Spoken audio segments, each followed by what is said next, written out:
I'm not going to be sure of the pronunciation. To me, it's Cosmos, the town of Cosmos, but I've heard people say Cosmos. So it's Cosmo Kramer, but I think it might be Cosmos. So I was pumping gas at Casey's and Cosmos, back-to-back Casey's stops and Cosmos, and no, I wasn't pumping gas. It was a pit stop in Casey's and getting something to drink, and I kind of noticed next door, the town is Cosmos. We know what that is. So all the streets are named after planetary systems and whatever.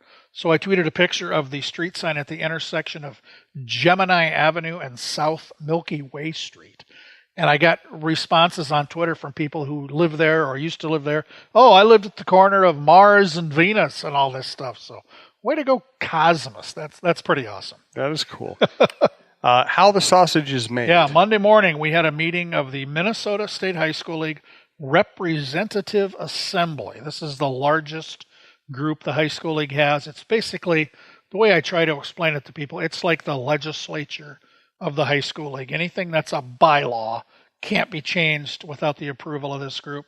There's 48 members, 24 from small schools, 24 from big schools. This was not a real headline-grabbing meeting. The only three things on their agenda were bylaw changes that all related to transfer and residence, having to do if the parents are divorced, kids go back and forth, how that's handled, the timing of ineligibility, when does the calendar start, when are kids eligible again, and then the third one had to do with foreign exchange students. And if they're here for more than a year, the first year they can be a varsity athlete. If they're here past that first year, I think they have to be JV athletes after that. So nothing earth-shaking here. I think all these votes were unanimous, but it's always good to see these 48 people. I was looking down the list of delegates here in the Representative Assembly. How many of these people do I personally know?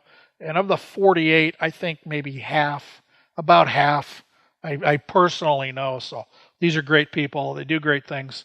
And the meeting took exactly 1 hour, which is some kind of record for these things. So, and they meet every year, unless there's no bylaw changes coming down the pike. Now, next year, I think we'll probably have a little more excitement when this meeting happens. But this was pretty calm, but it's kind of one of those inside baseball things of how this stuff works.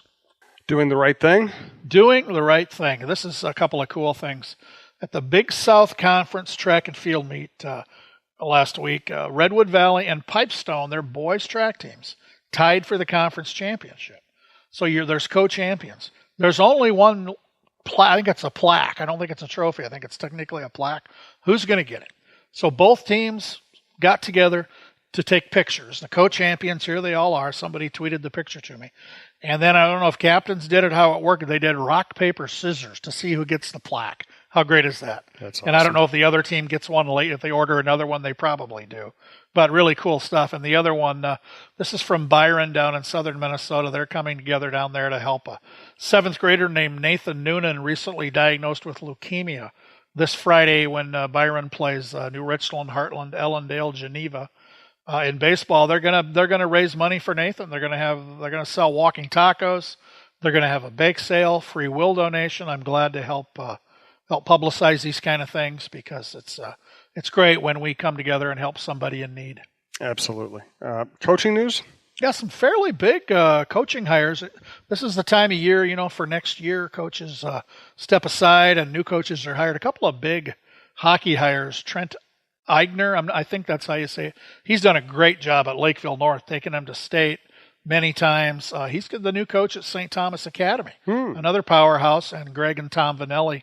The Vanelli brothers have been the co-head coaches there for a long time. So Trent's going to take over there. That's a big loss for Lakeville North, a great hire at St. Thomas Academy.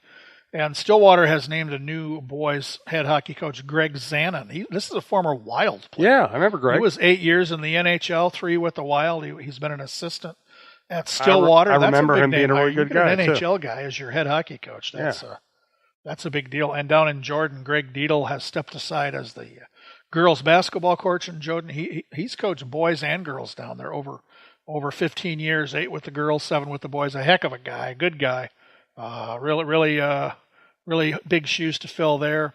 And we have a coaching change at Waconia. My close personal friend Carl Pearson has stepped down, and a guy named, I don't know, Dusty Niebauer. He's been an assistant there for 13 years, so Dusty knows the ropes. He's the new girls basketball coach in Waconia. And I got one quick baseball note here. This slipped past some people, I think, last week. In baseball, Moorhead beat Stillwater 5-0. That ended Stillwater's 35-game winning streak. That's the third longest in history. They hadn't lost for more than a year. It was May of last year. So that was 35. That's a ways away from the state record baseball winning streak of 66 set by Cretin-Durham Hall back in the days when a young Joe Mauer was on the team. I think that ended, I'm thinking, in Joe's junior year. So that's a nice streak for Stillwater, and we will certainly see them as the postseason gets going here in baseball. Let's get to state tournaments. Once again, thanks to pizzabarnprinceton.com. Check them out. State tournaments, what do we have going on this week? Yeah, this week we start the spring state tournaments with a couple of great ones. Friday at Bolero in Brooklyn Center, a great big bowling alley. We'll have the adapted bowling state tournament. And we talked about this last week, Jim. If you just want to have fun and just see people happy, go to the adapted bowling state tournament. It's going to be crowded. It's going to be noisy. It's going to be just a blast. It's so much fun. And then Saturday, our state robotics championships. The competition arena is Williams Arena, and then down the hall at Maturi Pavilion, that's the pit where all the robots rest and get geared up and retooled between rounds. That one is just a gas. I was talking to somebody, I think in Wilmer, who's involved in robotics, and we just agreed. This is the greatest thing going for. If you want to have fun and hear loud music and lights all over the place, and people screaming and people dancing, and bring your little kids to that if they're interested in STEM at all, because it's phenomenal. And the best thing about adapted bowling and robotics, these are free. These are two of the many high school league state tournaments where you just walk in. There's no tickets. You just walk in and you're there, and you'll have a great time. I'm really looking forward to that. And I'm gonna, before I go to those two things, Friday morning I'm gonna be down in Waseca for I think it's an assembly. I've got a national award to give Waseca for their one-act play from a year ago. Oh, cool. We nominated them for what the National Federation calls the Heart of the Arts Award, and there are section winners from around the country and then a national winner. And Waseca's high school, their one-act play from last year is, I think we're in Section 5, which is the Upper Midwest. They're the section winner. I've got a nice plaque to present to them. So I'll be down there Friday morning. From there, I'll head to adapted bowling and then rest up a little bit and spend Saturday at the Williams Arena watching robotics. And if you want to know the time schedules, go to mshsl.org right there on the main page. We have tabs for both of these events. You can see the time schedules. And holler at me if you're there. I might come out, hang out with you. We love baseball and basketball, but all these sports are great spectator sports. They really are. So thanks to John, as always, for great stuff. Thanks to Pizza Bar in Princeton. We'll talk to you next week.